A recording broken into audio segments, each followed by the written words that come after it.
India TV YouTube channel को subscribe करें और बेल आइकन दबाएं।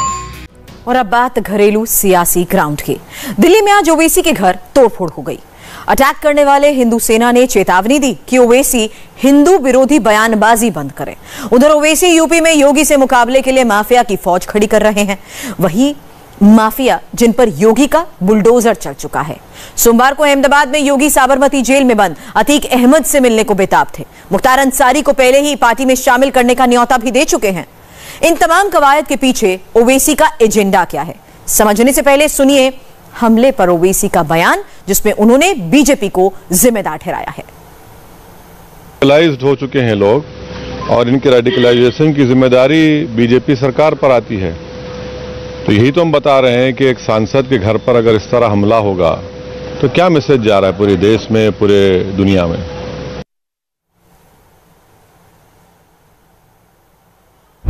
हैदराबाद के ओवैसी भाईजान बेचारे यूपी चुनाव में माफिया के सहारे।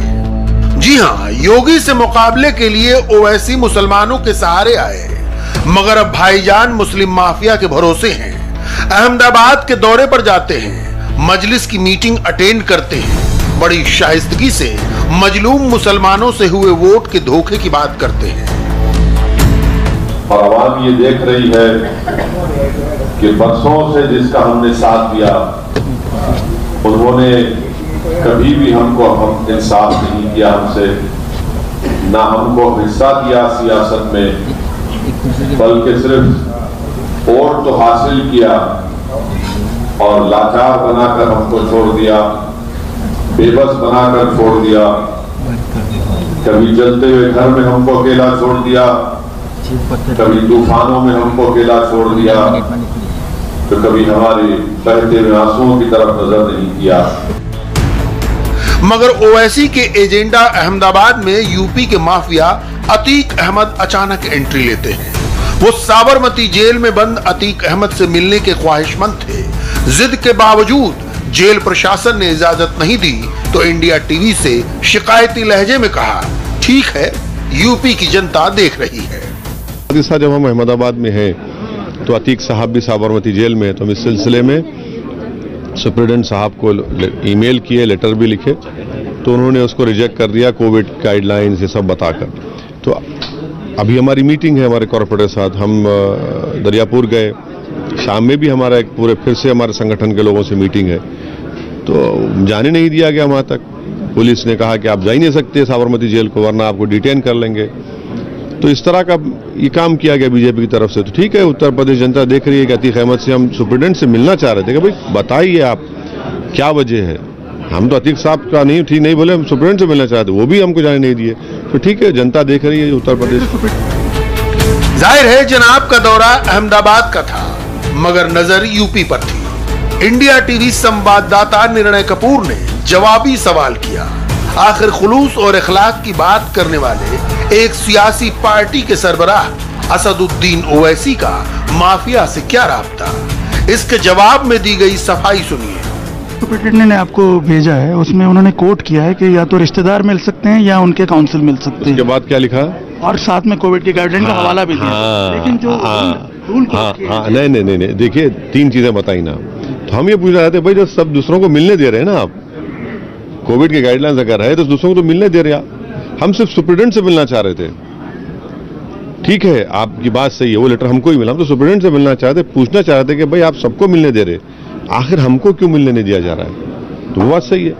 सवाल यहाँ पे ये उठता है ओवैसी साहब कि एक माफिया से क्यों इतनी घनिष्ठता दिखाना, जब आप लोग भूल रहे हैं कि जब प्रज्ञा ठाकुर जेल में थी और जब समझौता ब्लास्ट के ख्वाजा अजमेरी के दरगाह के ब्लास्ट में जो एक्यूज पकड़े गए थे, तो उनसे कौन कौन मिलने जाते थे। अगर आप किसी को माफिया कह रहे हैं या जो भी कह, सबको कहिए ना, ये सिर्फ नाम के साथ कोई लोकप्रिय नेता बन जाता है, कोई दूसरा नाम रहा तो माफिया बन जाता है। तो ये तो हिपोक्रेसी है, ये तो प्योर हिपोक्रेसी है। तो सनद रहे कि अतीक अहमद के परिवार से पहले ही ओवैसी तार जोड़ चुके हैं अतीक की पत्नी को बाकायदा ऑल इंडिया मजलिस इत्तेहादुल मुस्लिमीन की सदस्यता दिलाई जा चुकी है। अतीक अहमद से पहले बांदा जेल में बंद माफिया मुख्तार अंसारी पर भी ओवैसी चारा फेंक चुके हैं। प्रबुद्ध ब्राह्मण वोटरों को खुद से जोड़ने के चक्कर में मायावती ने मुख्तार से सालों पुरानी दोस्ती को ठेंगा दिखा दिया। बीएसपी का आगामी यूपी विधानसभा आम चुनाव में प्रयास होगा कि किसी भी बाहुबली व माफिया आदि को पार्टी से चुनाव न लड़ाया जाए। इसके मद्देनजर ही आजमगढ़ मंडल की मऊ विधानसभा सीट से अब मुख्तार अंसारी का नहीं बल्कि यूपी के बीएसपी स्टेट अध्यक्ष श्री भीम राजभर के नाम को फाइनल किया गया है। मामला मुस्लिम माफिया का था तो ओवैसी ने तत्काल इसमें अवसर देखा। अतीक और मुख्तार दोनों यूपी के उन माफिया में शुमार हैं जिन पर हत्या से लेकर जबरन वसूली तक के अनगिनत आपराधिक मामले दर्ज हैं। मगर ओवैसी दोनों से सहानुभूति रखते हैं क्योंकि योगी सरकार ने इन दोनों माफिया की करोड़ों की प्रॉपर्टी पर बुलडोजर चलवाया है। यूपी सरकार के गृह विभाग का आंकड़ा कहता है कि अतीक अहमद की 203 करोड़ की संपत्तियां ढहाई गई, जबकि मुख्तार अंसारी की 179 करोड़ की संपत्तियां जब्त और डिमोलिश की गई। अपने एंटी माफिया एक्शन के तहत योगी ने कुल 500 करोड़ की विवादित प्रॉपर्टी पर कार्रवाई की। अतीक अहमद 5 बार का विधायक और 1 बार का सांसद है। वही मुख्तार अंसारी भी 5 बार विधायक रहा, मगर उसे लोकसभा चुनाव में कामयाबी नहीं मिली।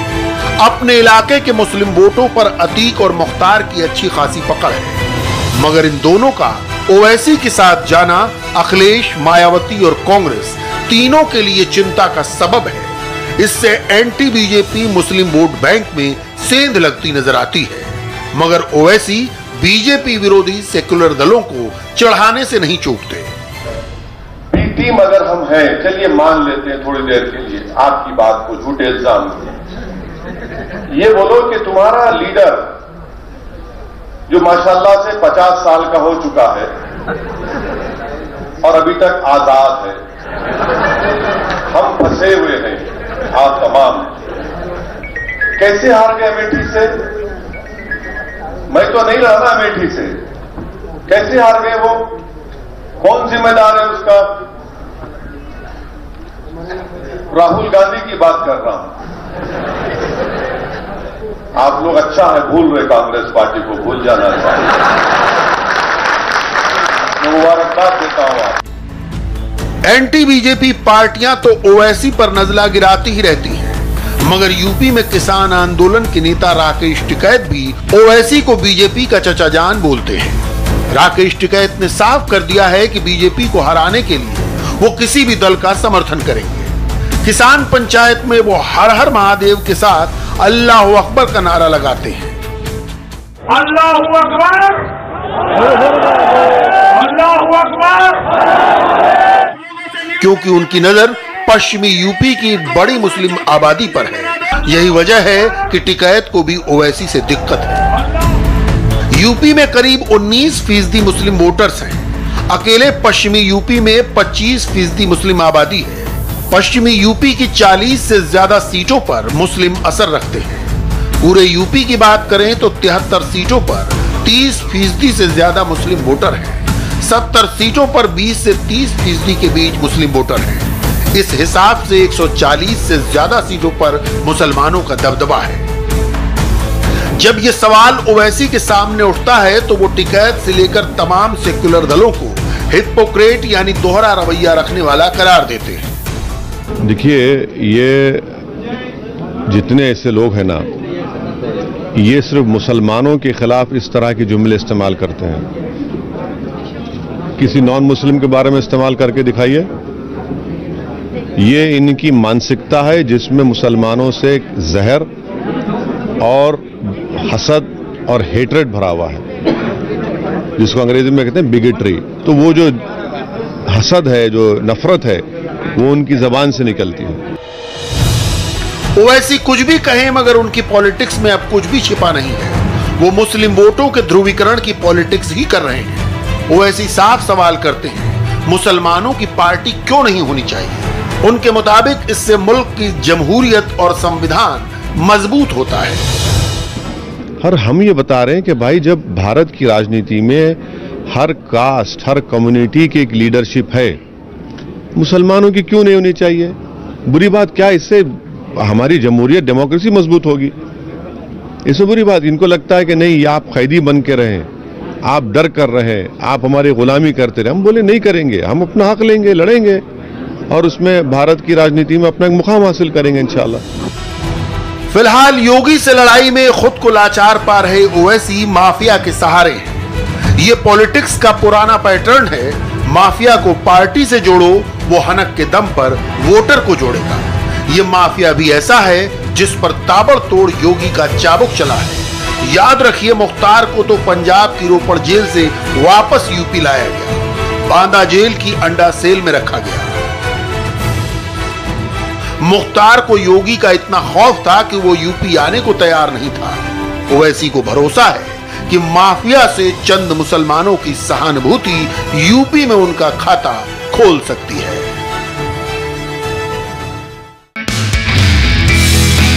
नमस्ते, मैं हूं मीनाक्षी जोशी। वीडियो और खबरों से अपडेट रहने के लिए India TV YouTube channel subscribe करें, बेल आइकन दबाना ना भूलें। जुड़े रहें इंडिया टीवी के साथ।